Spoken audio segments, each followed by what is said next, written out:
Third assassination attempt on Trump failed. This is the Alligator News Roundup. Plus, General Motors assesses your health before letting you behind the wheel. NATO warships outed by Strava again. And the gone scientist toll continues to rise. Here we go. Number 4. Red State. Journalist explains why Vance was escorted from WHCD first, and it says a lot about Trump. This is not satire.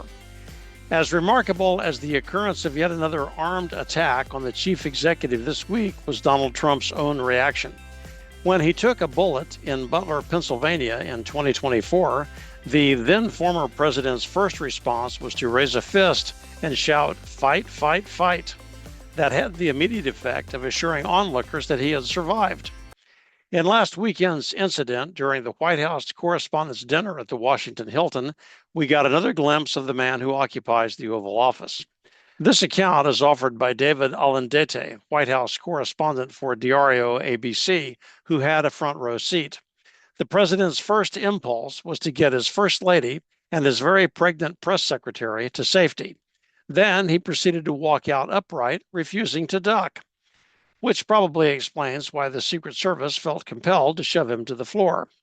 We could possibly chalk up the Butler reaction to a seasoned performer seizing a golden opportunity to show off. But the WHCD incident shows his true colors: save the women. With those two instinctive split-second reactions, we cannot reasonably draw any conclusion other than that they revealed exceptional personal courage, immediate concern for the safety of others, and a leader's reflex to confront danger rather than shrink from it. Say what you will, the man keeps his wits about him. Meanwhile, we have seen 3 armed attacks on this man in 21 months. The dominant, one could say bloodthirsty, narrative of the legacy media shows no signs of moderating. Terms like Hitler, fascist, dictator, and tyrant are thrown around as though no consequences are expected. Major political figures from the opposition party describe Donald Trump as an existential threat to democracy, a fascist who desires unchecked power, and have called for maximum warfare everywhere, all the time. Are these to be taken seriously? It appears that some do. We have another 2.5 years to go in this presidential term. Assassination attempts are coming at the rate of 1 every 7 months. Stay tuned. Number 3. AutoPost Global. If you walk lame, your GM won't let you drive. On to happier subjects. In a never-ending AI-assisted effort to protect us from ourselves, General Motors has a fabulous idea. Use a car's camera sensing system to analyze the driver who approaches. Study the person's gait and speed, run it through a blindingly fast algorithm, and make an instantaneous judgment whether that person ought to be allowed to start the car. This could identify a person under the influence of drugs or alcohol, or suffering from a lack of sleep, and potentially save him or her and others from a dangerous car crash. It could also intervene with someone suffering from chronic back pain or recovering from surgery who happens to be cleared to drive. You know, growing up on the farm, one of the rules was that anyone operating a tractor in a distant field must have access to a functioning road vehicle. Leave the pickup parked at the gate. In the event of a serious injury at an isolated location, one might need to drive for help in something besides a 5-mile-per-hour John Deere dragging a plow down the highway. But of course, that's 1950s thinking. Today, we have cell phones and 911. Why solve the problem yourself if you can ask someone else to do it for you? We also have driverless technology today, where a smart vehicle can drive you across town without human intervention. These systems are mostly foolproof. Mostly. An Austin, Texas woman attempted to seize control of her Cybertruck as it drove itself off an overpass at high speed. She was unable to react quickly enough, but fortunately the concrete guardrail caught the car before it plunged to the freeway below. The Tesla was apparently confused by the orange cones. Well, so am I, but I usually know when I am confused. Another safety feature of the driverless cars is the quite responsible limitation to keep the from driving over obstacles in front of the vehicle. It is all well and good to avoid striking someone blocking the car, but it may fail to acknowledge their accomplices beating on the side windows to attack the helpless occupants within. For the assailant, this sounds much safer than daylight carjacking. All that is required is an empty baby stroller and a tire iron. I love technology. And for a cosmopolitan flavor of technological threats to national security, read on. Number 2. Le Monde. Strava leaks. France's aircraft carrier located in real time by Le Monde through fitness app. Men and women of military age take their fitness seriously, or should. The workout app Strava is a popular way to track physical activity. The app on your phone and/or watch keeps track of time, distance, and exertion levels. It also records your location via GPS and thoughtfully uploads it all to the cloud for safekeeping. Once in cyberspace, that data is also accessible to someone with the means to acquire it.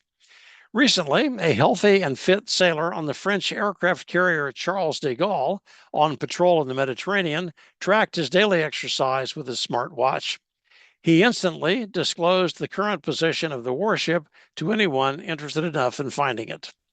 In all actuality, he need not have worried that he alone was responsible for sharing classified information. As it happened, a fellow sailor, unknown to him, did exactly the same thing in the same way on the Dutch frigate HNLMS Evertsen, which was accompanying the Charles de Gaulle on the same exercise. Both men revealed warship locations, an infraction to be avoided, no doubt drilled into them many times over. This is Naval Security 101, Introduction to Not Being Targeted by Incoming Missiles. Now, this is not the first time this has occurred. 2 years ago, the same thing happened with the same Strava app revealing the location of a French nuclear submarine. I wrote about it here at the time.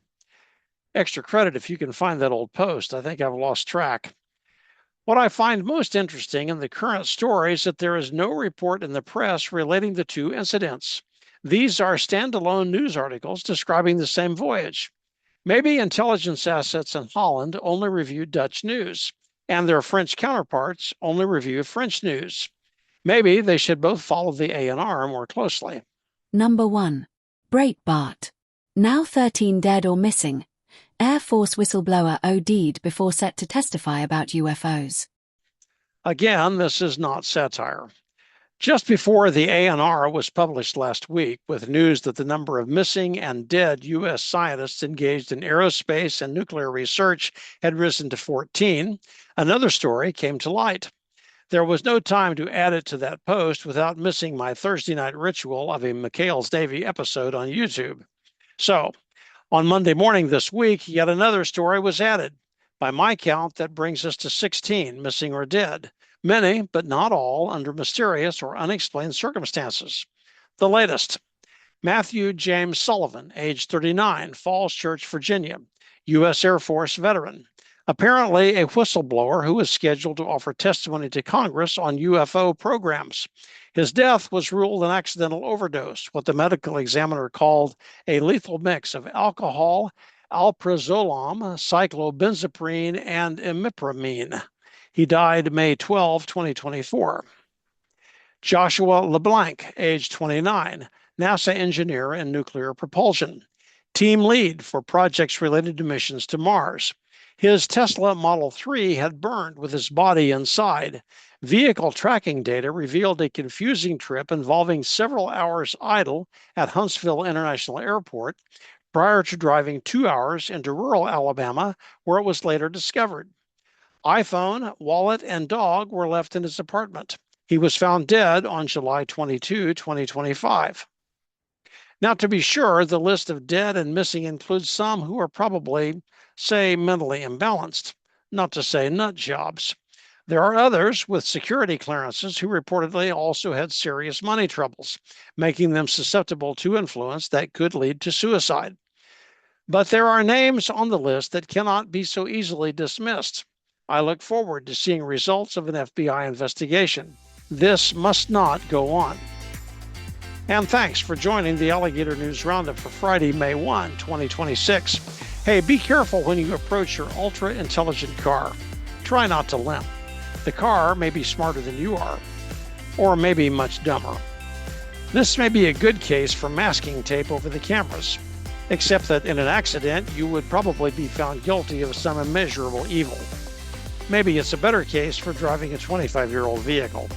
Have a good weekend. Thanks for joining us for this week's installment.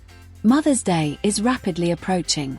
Think how much your mom would appreciate having a paid subscription to the Alligator blog. She would be the envy of her friends and you would be her hero.